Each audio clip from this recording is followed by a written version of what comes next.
Much bliss and many blessings, so family. I love you all. Hope everyone is doing well.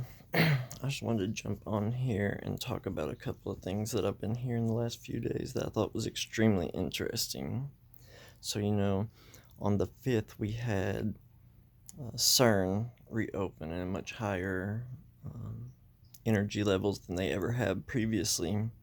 And so, tons of people have been talking about this. And I actually had one of my coven mates hit me up yesterday. Peace, Liz. Much love. But she had told me something that just blew my mind even more about everything. So we know that the Georgia Guidestones exploded basically on the morning of the 6th. So right after CERN had did everything. And she had watched, CERN was live streaming a bunch of stuff, and they had done a dance invocation type of thing to Kali Ma before they actually started it up and everything. I was like, wow, that's super interesting. She was like, I'm gonna blow your mind even more. So when the Georgia Guidestones blew up, the tablet, they had 8 different languages and stuff. The tablet that actually was the one that crumbled was the tablet that had the language Hindi. So that was just like, wow, that is super interesting. And I had also saw some video footage, and it was at 3:33 was when the Guidestones collapsed. I was like, man, this is getting so much more interesting. And then I also had found out a while ago that CERN was built on top of an ancient temple to Apollo, the Greek sun god. So, and the place where the temple was located, that they spoke of as being like a gateway to the abyss or the underworld. And I thought it was really interesting because I'm pretty sure it's the temple at Delphi, which was a temple of Apollo. Uh, Above the doorway was inscribed, Know Thyself. So I started looking at all this stuff symbolically, like the CERN thing's getting all this attention, everybody's afraid of it, but there's nothing to fear. Just stay centered and grounded within yourself, keep up with your spiritual practices, and express love every way that you can. Nothing's going to be to worry about.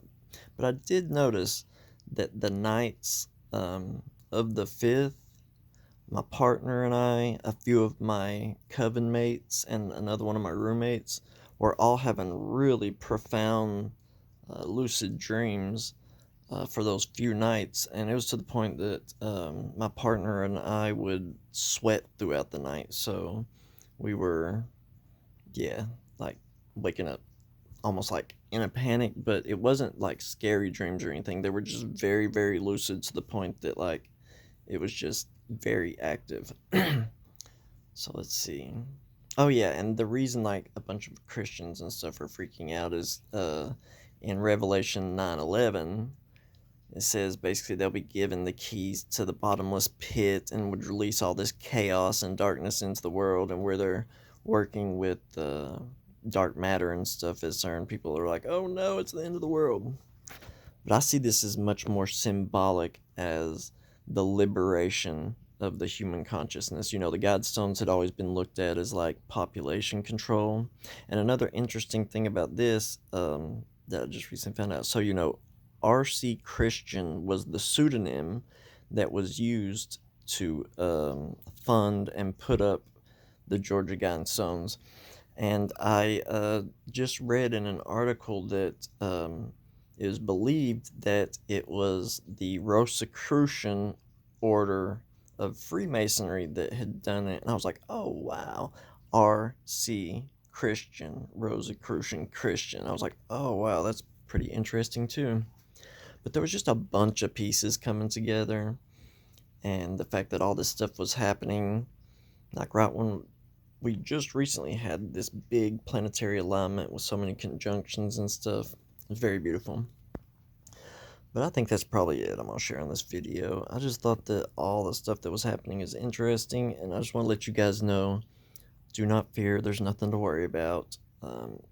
CERN is not going to destroy the world or open portals to hell or some shit. Hell does not exist.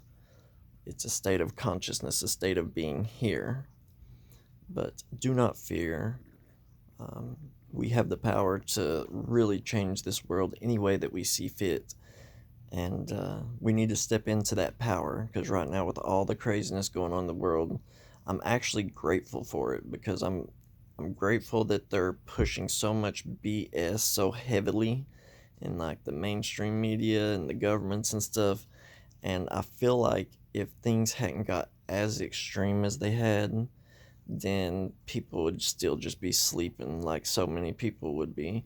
But now that we're having all this stuff thrown in our face and all this symbolism and major events, and it's just like back to back to back, we got stuff going on. So I'm actually grateful that all this chaos is in the world, because it brings us to awareness. It causes us to introspect and really think about the world and who we are and what we want to do within the world.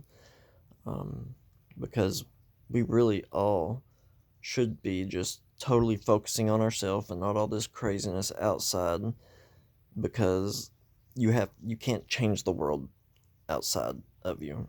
We have seen that as much as we protest or do all this stuff externally, things aren't shifting. But once you actually take the time to go within and start to change yourself and start to be that change that you want to see in the world, and actually have that amount of self-discipline that you control your reactions to these things externally so that it doesn't cause you fear.